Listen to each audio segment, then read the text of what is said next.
Hi class. Today our guest lecturer is Dr. Fernando Bardella from the Nuclear Research Institute with the University of São Paulo, Brazil. Dr. Bardella will talk about CrystalWalk, which is an open source project he developed with Professor Dr. Ricardo Leal Neto. And Dr. Leal Neto is from the same institution in Brazil. CrystalWalk was designed to help undergrad and graduate students in the creation and visualization of crystal structures. As a reminder, this is a live presentation. We have our students here and our students back in Brazil attending this presentation. So please turn your cell phones off and let's keep the Q&A session at the end of Dr. Fernando Bardella presentation. Let's see if I have one more note here or side. Okay, our students from Brazil will be able to direct their questions using the chat box we provided, and it was created especially for this session. For those of you who were not able to attend, the lecture will be recorded and you'll be able to watch this lecture later, at a later time. Thank you so much for attending today, and with you, Dr. Fernando Bardella.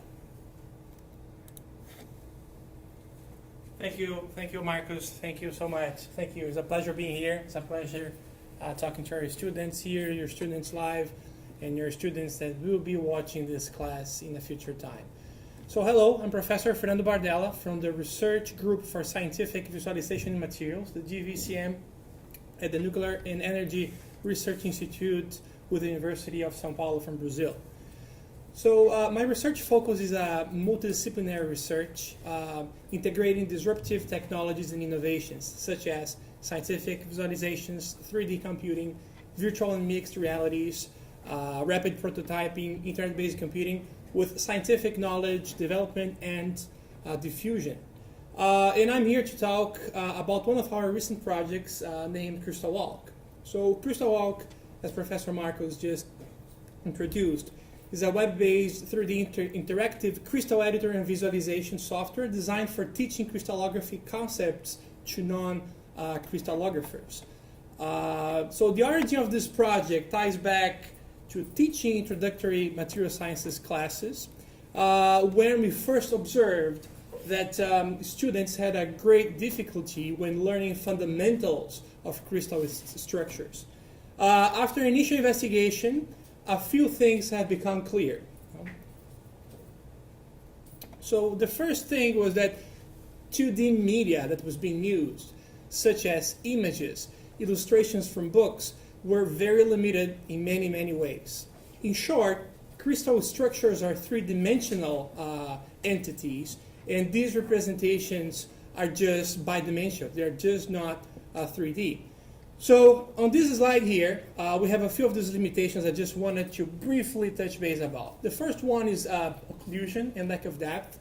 And basically what we are seeing on some of these images here, I think it will be more clear on this one, is that you don't really see and you don't really understand what is in the front and what's in behind. So some of the authors, there's some graphical techniques into using perspective, into using some lines, to try to bring this idea to the reader, what's in the front and what's in the back. I think these two images represent it very well. Although the one on the right, the author used all of these resources, it's pretty clear that you cannot understand a lot of what's going on in there. The second problem, graphical problem, is related to ambiguity. And again, I will go through very briefly on this one. But on some of these images, when you see, like on the first image in the top, not sure if I can have a pointer here, but you really need some artifacts, some visual tips to understand where this one atom at the center really is. I mean, you need to use those two dotted lines to infer that the atom is really at the center. When you add more atoms, complexity grow and ambiguity grow as well. I have two different images here. Just wanted to touch base on a very important matter. The one on the left was generated using modern 3D computing software, and the one on the right was drawn by hand. And although the one on the left looks much nicer, the one on the right, which was done in, I think, 1960s, in the classic structure-based book, you can really understand much better because of the lines that gives you an idea on where those atoms are. And lastly, there are errors. We're not sure either, those errors are graphical or conceptual errors, but when you look at some of these pictures in here, it's really complicated to see what are the points of contact between the atoms. Sometimes you see that there's some atoms missing, like the simple cubic structure on the left. Additionally, we also have found a conceptual problem, which is a fundamental misalignment between the engineering curricula and some of the visualization tools used to support classes. Okay? This misalignment comes from the approach used to describe the relationship between lattice and crystal structure. So basically, there's a big difference between what's taught in those introductory classes and what's required to use visualization tools, more specifically crystallographic software. So I will present here in 2 dimensions, very briefly, one of the didactic strategies used in some of these introductory material science classes. This strategy describes that each lattice point, as we're seeing on the slide, as the motif's address, which can be made out of one atom or many atoms. Although this was a rather simple example, crystallographers, they study more complex structures requiring a different approach to these. This approach considers more complicated symmetries and relationships between the motif and the lattices themselves. Some material sciences textbooks, they simplify this concept even more and present lattice and motif coincidentally and gives you the impression that it's the same thing, but as a matter of fact, it is not. So students report that this approach creates also a big deal of confusion. Lattice and motifs are not only independent from each other, but they are also arbitrary, as we can demonstrate on this slide in here.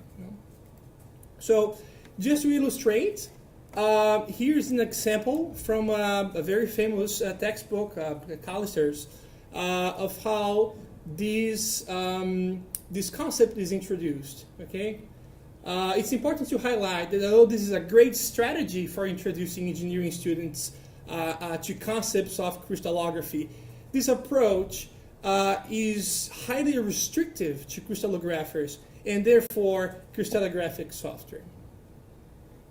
So before we get started on the walkthrough of CrystalWalk, here are a few features I wanted to highlight. So CrystalWalk is a highly portable application that works fully online. It only requires a HTML5 compatible device to run. Although we'll be using a PC running Windows here, we also have tablets and phones and other devices that do provide the same functionality that will run this application as well.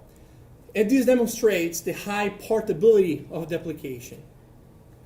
CrystalWalk implements a state-of-the-art web technology. We use things such as microservice-oriented architecture, but also the premise of running this application using only free services. As per consequence, application loads very fast. In Brazil, it did take about 10 seconds maximum to boot up, to load the application. I did some testing here in the US, and I was able to load about half of the time. And it was pretty good. It was much better here in the States than in Brazil. In average, a session of CrystalWalk will require about 6 megabytes of data transfer, which is reasonable even for slower 3G connections. Application is fully modularized and cache optimized. So after you first load it, future access will not need to reload any of the application again. You know? And finally, the application is capable to adapt graphical and processing demands to its device capabilities.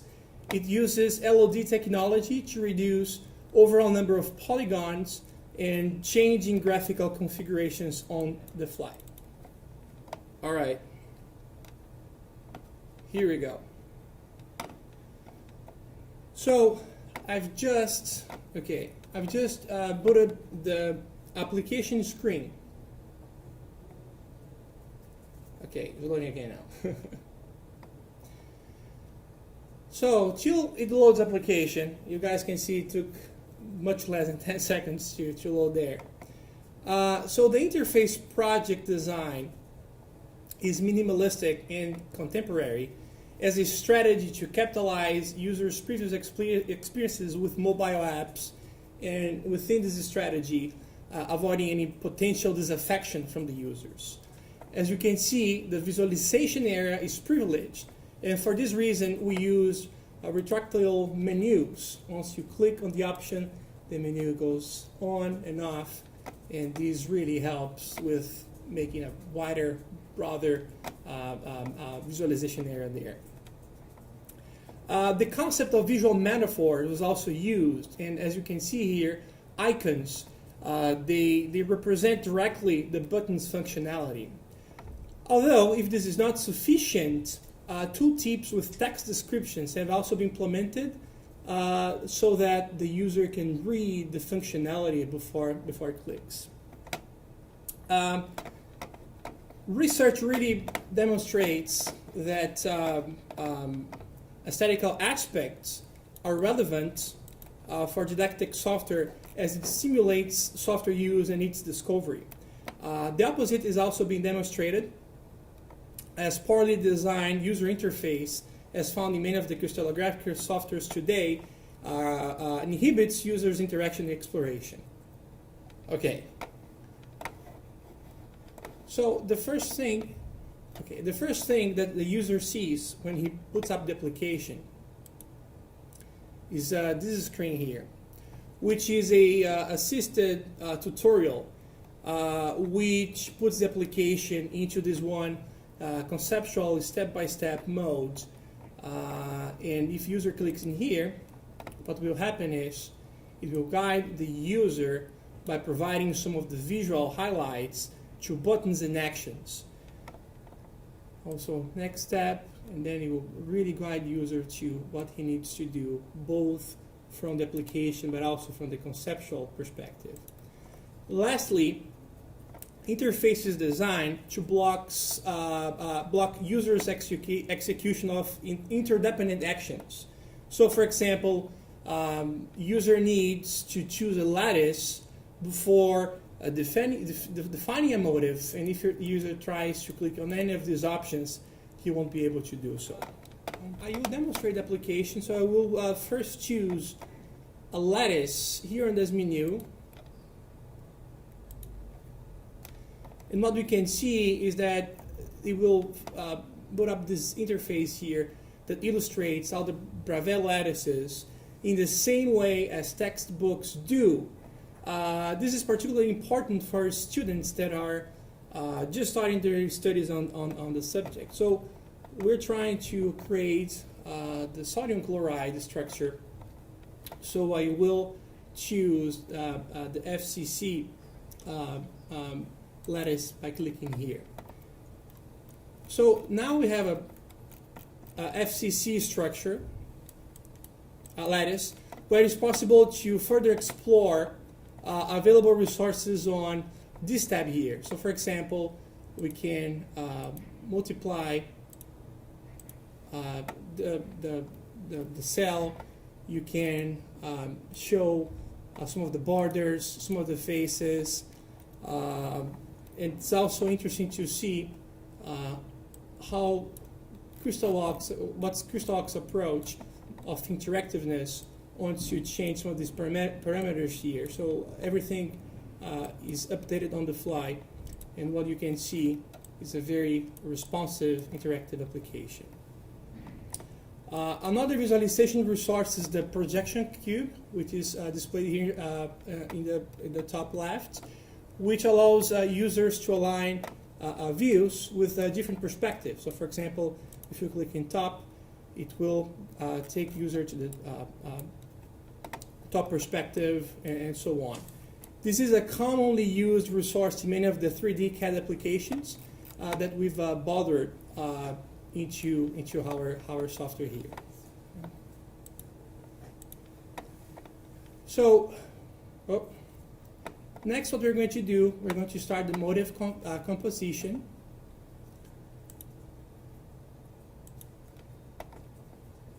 And I will click on the motive editor tab. By clicking here, we once again see this one highly visual periodic table that's displayed just like in textbooks. So what we're going to do, we're going to add chloride atom here. Let me see. All right.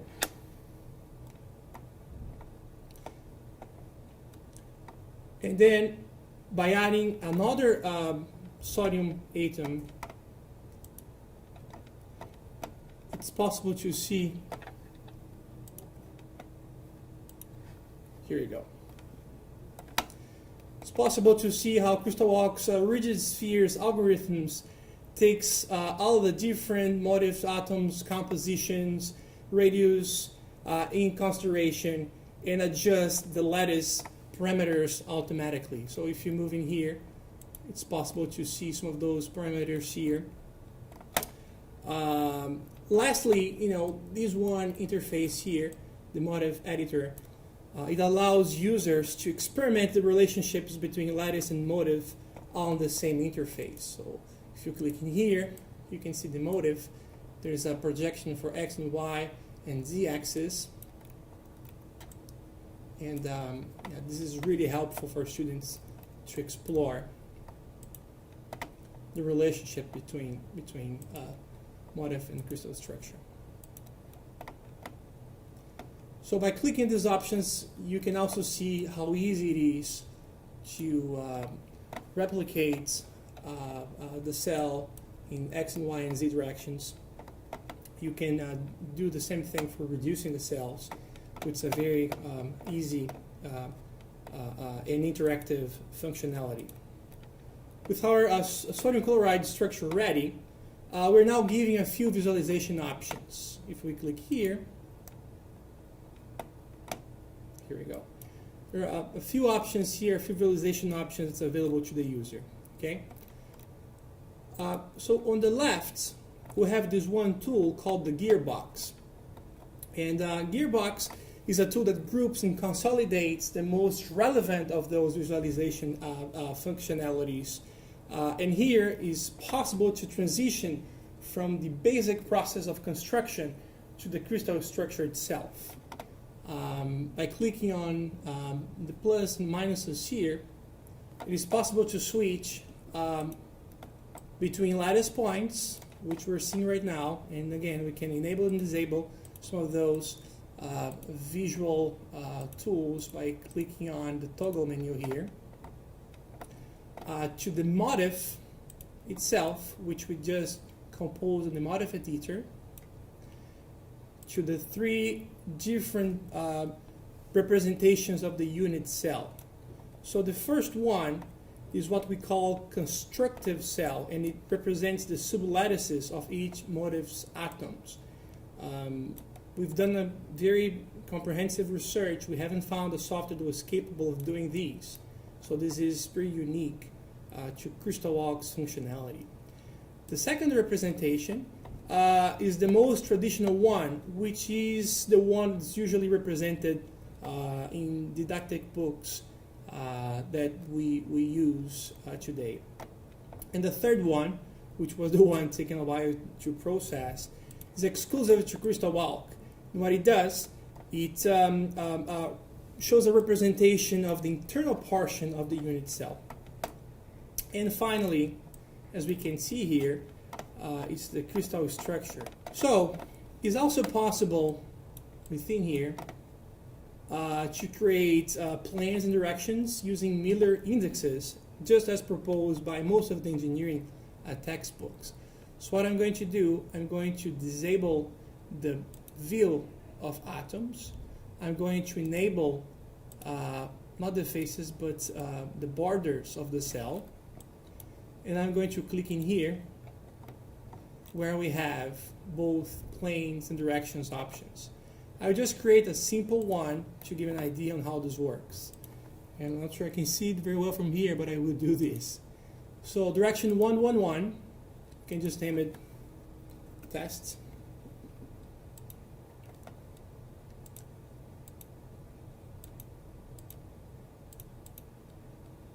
I'm going to make it bolder just to make sure everyone can see it, and use a brighter color. Here we go. Here are the directions using the Miller indexes. The same approach can be done with planes. So I'm just going to put the plane 1-on-1. I'm going to use a bit of a different color here, just so that we don't get confused. Use a name, plane test. I'm going to save it. So here we have a few interesting options, although we're seeing the plane 111, which was inputted in here. We are given the option to see the family of planes, and once you do these, as we're seeing a structure that has been replicated a few more times, we're going to get this one effect. But what we really see is two planes because of the complementary plane within the same cell. And if we click in here, we can actually ask the software to show us some of the atoms that are intercepted by those planes. So I'm going to restart the application here. Just wanted to show one more example, which is the take to hexagonal structures, which is also used a lot, not only in material sciences, but also in other different studies in magnetism, solid state physics, and so on. And the interesting thing about CrystalWalk is that CrystalWalk takes this one hexagonal representation of, but we can also represent, I just wanted to make sure this is clear, the primitive cell, which is given here as an extra option because there's not a Bravais lattice.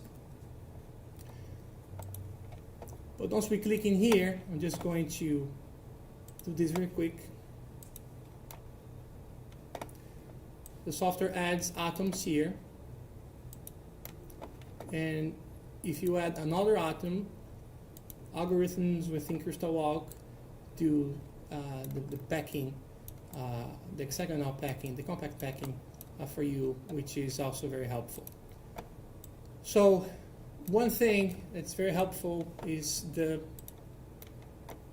representation of the internal part of the cell, which here is demonstrated and shown in a lot of books, but you really don't get where this portion of the atom comes from. With CrystalWalk, it's really easy to just move the cursor around, and you see that actually this one tiny portion of the atom is the one portion that's actually missing in the other one here. So with CrystalWalk, all of these representations are made very easy and very interactive and very didactic in classes. All the work developed in CrystalWalk can be saved and shared. I'll go through these very briefly here, but once you have some of your details here, name of the project, the tags, the description,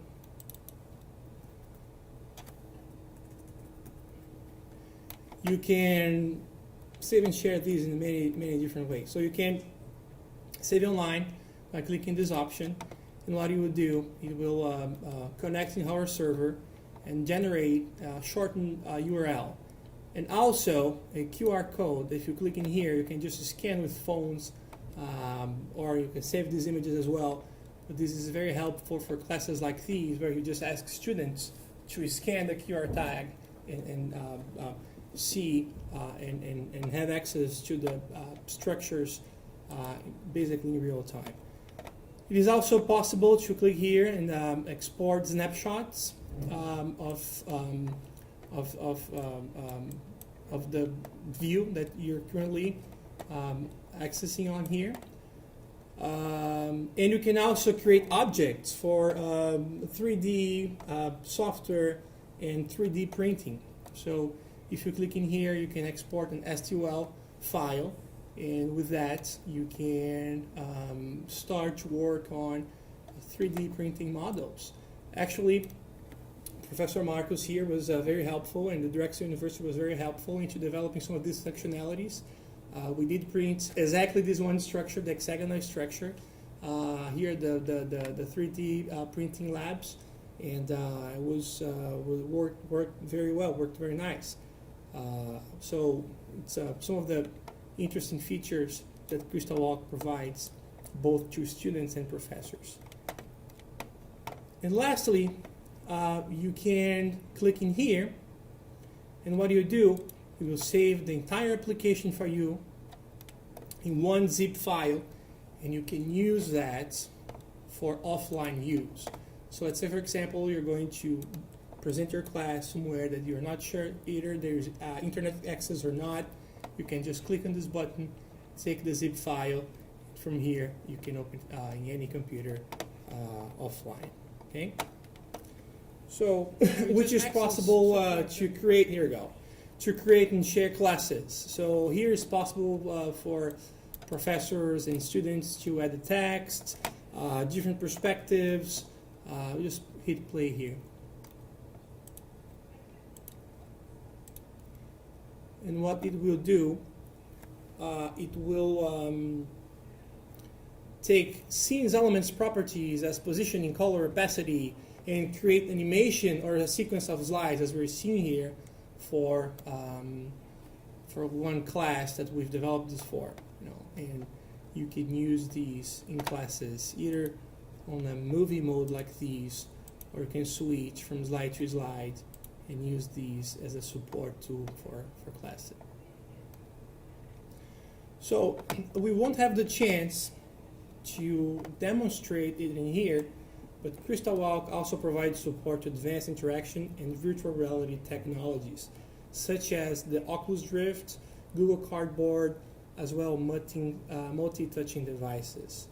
Our research investigated that these technologies improve several aspects of immersion, delivering greater gains on learning. So just a few pictures from this study. If you go to the visualization tab, all those options will be there. Just please keep in mind these are very experimental functionalities, but you will be able to use all of these technologies within your classes or within your studies. So I know our time is up, but I just wanted to take this final slide to once again reinforce that CrystalWalk is an open source project, and it's aimed to support the scientific knowledge diffusion and development. Further links are available on the screen, and I would like to invite all of you students that are watching us here to use CrystalWalk, but also to access our code repository at GitHub and collaborate with our research. If you go to the project page in there, there will be some more details. There will be how to access, how to contribute. We really would like to welcome all of you to do so. Here's a photo of our research group from the Nuclear and Energy Research Institute. I personally would like to thank my PhD mentor, Professor Ricardo Leal Neto, as well my colleague André Montes and my other colleagues from the same institute. There were also some other colleagues that really helped us on this endeavor, and without their help it wouldn't be possible to conclude this project and be presenting it in here. So Thanos Aringelos and Alex Karatsaferis from the Polytechnion Kritis in Greece. I know they're far away, but they played a critical role on this project. Rafael Castillo from Seneca College in Canada, also a very great contributor to the project. Professor Marcos Arruda from Drexel University, and also our colleagues from the engineering department who helped us printing some of these structures and doing all the testing we needed to conclude this project, and all of you that participated in this class. And yeah, I just wanted to say thank you all for being here, watching this class, either online, offline, or future dates.